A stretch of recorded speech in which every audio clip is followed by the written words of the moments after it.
Hello mga kol, welcome back sa ating YouTube channel, Surplus TV. Sa bago lang sa ating channel, don't forget to like, share, and subscribe. And click na rin yung notification bell para lang updated sa ating mga susunod na video uploads kagaya nito. Ngayon mga kol, ipakita natin yung ating Suzuki Every Wagon 4x4 manual transmission, K6A engine, 660cc, 49 horsepower rear unit. So ito yung mga bihirang-bihira lang na lumabas ng mga Every Wagon, yung mga manual wagon. So check natin, tapusin natin yung video para malaman natin kung magkano ang presyo sa ganitong setup. So check na natin. Ayan yung kulay ng ating unit mga kol, is pearl white. So meron tayong Every Wagon emblem dito, Suzuki emblem, sporty edition na grill. So yan po yung request ng ating owner na sporty yung kanyang grills dito. Originally po nito is Samurai edition. Ayan, makita natin dito yung kanyang headlight, signal light, park light, then H4 po yung gamit natin sa kanyang bulb. Halogen original po yan mga kon. Ayan, makita natin dito meron tayong steel bumper. Ayan, makita natin ito yung kadalasan request sa atin ng mga bumper. So basic lang, steel po ito. Ayan, meron tayong dalawang hook dito, magkabilaan po yan. Ayan. Then complete LTO registered po yung ating unit. So makita natin dito meron tayong chrome side mirror with lights. Ayan, customized fender. Ayan, ito yung customized fender natin. 13 inches mud terrain tire. Then lifted po yung ating unit kasi hindi siya pwede na hindi ililift natin pag magkabit tayo ng mga mud terrain na gulok. Fully undercoat po yung ating unit mga kol. Ayan, makita natin dito meron tayong mga stainless na window trim, door pillar. Ayan, stainless din, makita natin. Ayan, stainless lahat. Then chrome handle dito. Ayan, so meron siyang Suzuki na logo. Ayan, meron dito yung detachable carrier sa taas, gutter type. Then meron tayong spare tire dito. So mud terrain pa rin yung ating spare tire base sa request ng ating owner. So yung spare tire natin dito sa itaas natin ilagay kasi hindi siya pwede or hindi siya magkasya dun sa dating lagayan ng spare tire. Ayan, meron din siyang fender dito. So yung Every Wagon natin ng mga manual mga call is nakatayo na po yung ating tail light. Ayan, so yan po yung tail light natin, park light at saka brake light, signal light at saka reverse light. Meron din tayong ladder dito.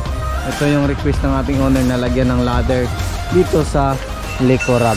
Meron din tayong stepboard dito, steel stepboard para hindi na diretso aapak dito sa ating bumper pag merong opo dito sa ating likuran. Ayan, so dito meron din tayong third set dito, magkabilaan po yan mga kol.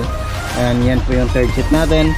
Brand new yung mating natin. Ayan, nandyan pa rin yung original para maiwasan natin yung init ng ating unit or sa loob. Ayan, complete to yung rain visor natin.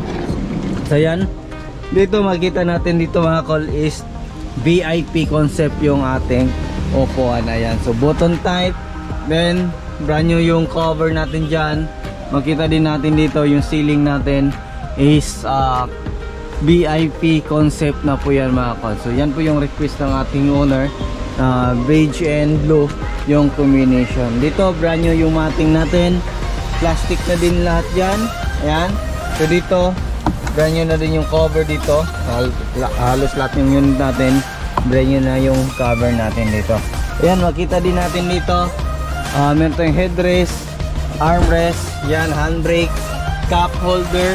Ayan, yan po yung cup holder natin. Then ito, brand new na din yung mating natin dito sa harap. Meron tayong console box dito. Ayan, meron tayong mga extra lagayan. Ayan, mga lagayan dyan. Then yung dashboard natin is back to original yung ating kulay. Then meron tayong 7 inches touchscreen stereo with reverse camera po yan mga kol. Ayan, so check natin dun sa kabilang side. So dito mga kol, makita natin yung main power window switch natin. Ayan, yung auto fold natin. Ayan, so check natin yung adjustment sa mirror natin. Lagyan natin sa left. Ayan, adjust left, taas, then baba. So function po yan. Check naman natin sa kabilang side. Ayan, so umiingay na, so ibig sabihin is full na siya. Right side, then left side, and function up and down. So function siya lahat. Yung power window natin, ayan, function po siya. Ayan. Then dito sa harap, ayan, taas, baba, taas. So function siya lahat mga kol. So yung steering wheel natin is original lang po yan mga kol. Ayan, meron din tayong digital temperature gauge dito. Center mirror, sun visor, kompleto left and right. Then kompleto yung ating mga passenger handle. Ayan. So dito meron tayong clutch pedal, brake pedal, din yung ating accelerator pedal, 4x4 pedal, ayan, or 4x4 switch, ito yon. Ayan po yung 4x4 switch natin. Headlight adjustment, ito yan. So ayan, so check na natin yung andar ng ating makina. Ayan. So lagay natin sa park. Ayan. So check natin yung mileage. So ayan, so yung mileage pala ng ating unit mga kol is 75,630. So yan po yung mileage ng ating unit. So hindi pa siya umabot ng 100. So makita natin dito aircon switch. Ayan. Volume natin. Ayan. Yan po yung aircon switch natin. Ito yung shifter lever natin. Ayan, makita natin. First gear, second gear, third gear, then fourth gear, fifth gear din yung reverse. Ayan, so kita natin yan. So una natin yung aircon. Ayan. So check natin yung makina natin. Ayan, makita natin dito yung kanyang temperature gauge is nasa 30 degrees Celsius. Then yung battery niya is nasa 13 to 14 volt. Ayan. So check natin yung makina natin. Ito yan. Ayan. So ito yung makina natin mga kol. Yung makina natin is K6A engine, 660cc, 49 horsepower, non-turbo. So dito tayo mag-refill ng oil, PCV valve, then yung injector natin. Then ito yung makita natin yung ating oxygen sensor. So yan o. So yan, yung unit natin is test na natin to, long drive, walang problema, okay siya sa akyatan, functional lahat. So check natin sa kabilang side ng makina kung ano yung makikita natin doon. Ayan, so dito makita natin yung ating chassis number. Ayan. Ayan. So dito makita natin yung ating throttle body, alternator, din yung ating aircon compressor. Ito yun din yung ating air filter housing, main fuse box, din dito yung ating ECU or yung ating computer box. Ayan. So yan po yung ating intake manifold. Ano po siya, plastic. Basta mga non-turbo na K6A, plastic po yung ating intake manifold. Ayan.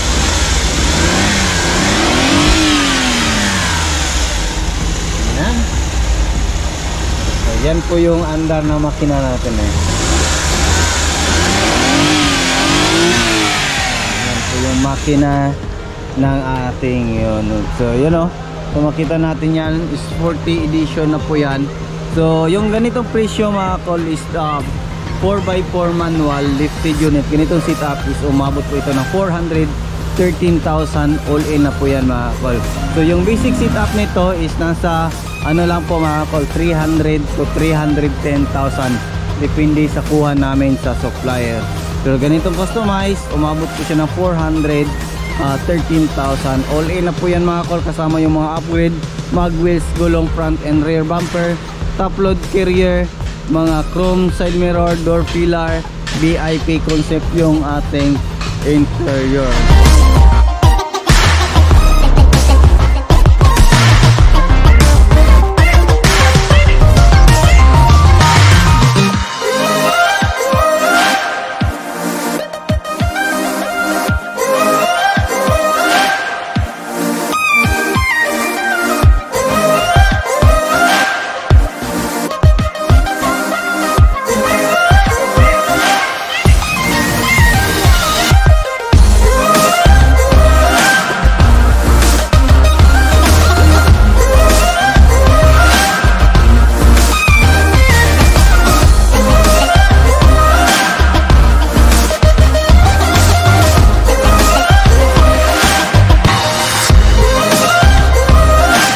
yan muna yung ating vlog for today mga kol. Maraming salamat po sa inyong patuloy na pagsubaybay.